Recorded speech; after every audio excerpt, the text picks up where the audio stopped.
Hello, I'm David Holmes. This is the teacher's assignment for the week 3 lesson evaluation.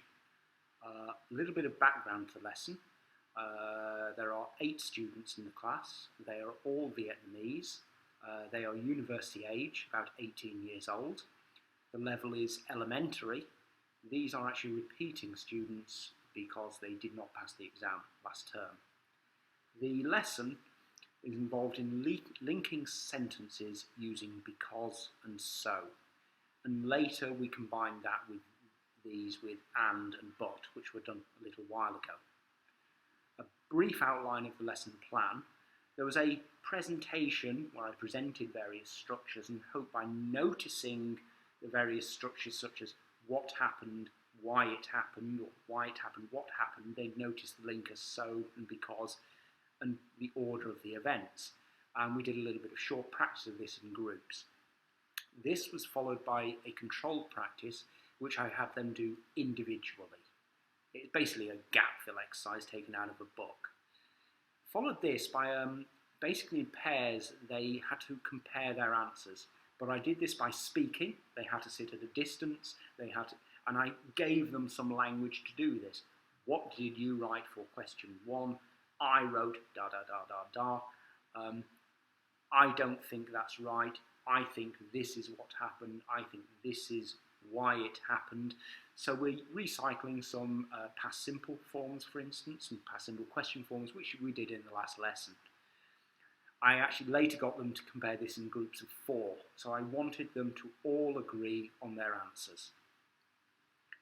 I followed this up with another controlled practice where in groups they did a gap fill where they had to complete sentence using because, so, and but. I did this as a kinesthetic activity. It was taken out of the book, but I just cut up bits of paper. Then as a whole class speaking activity, I didn't give them the answers. I wanted them to agree the answers between them and come up with a class consensus. There were only 8 students.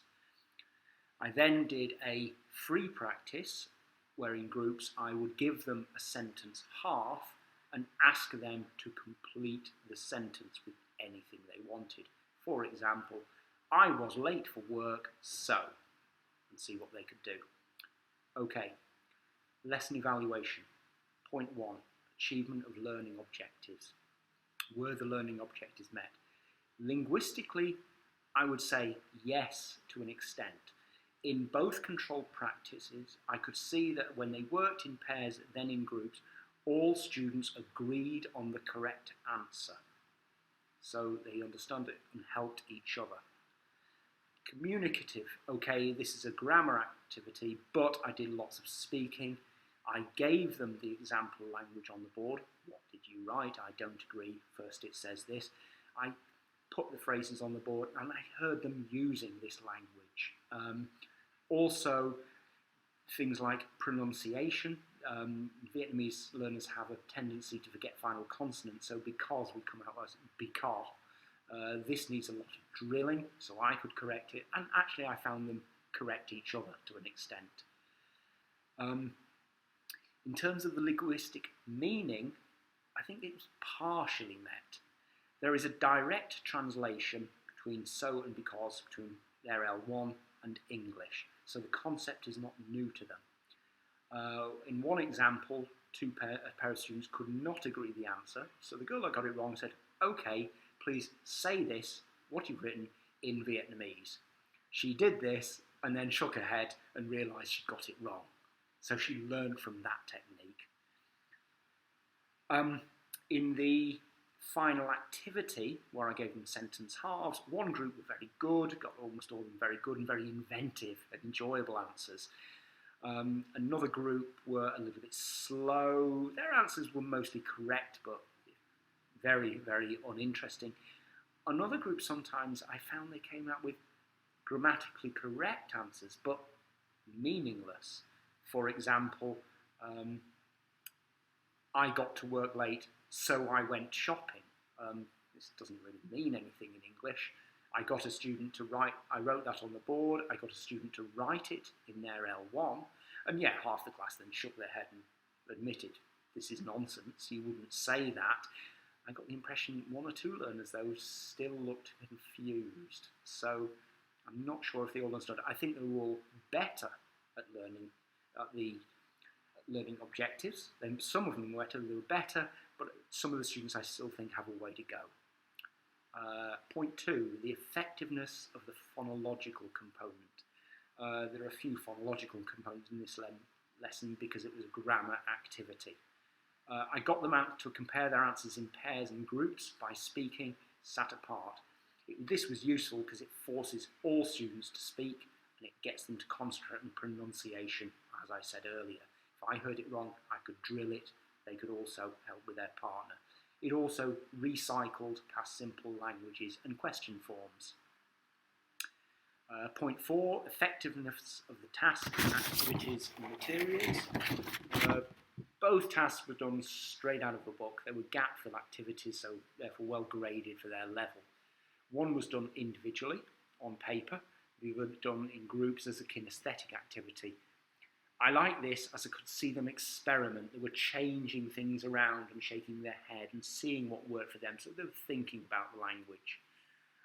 There was a good mix of individual, pair work, group work, and then a whole class activity, and lots of speaking in what's a grammar lesson.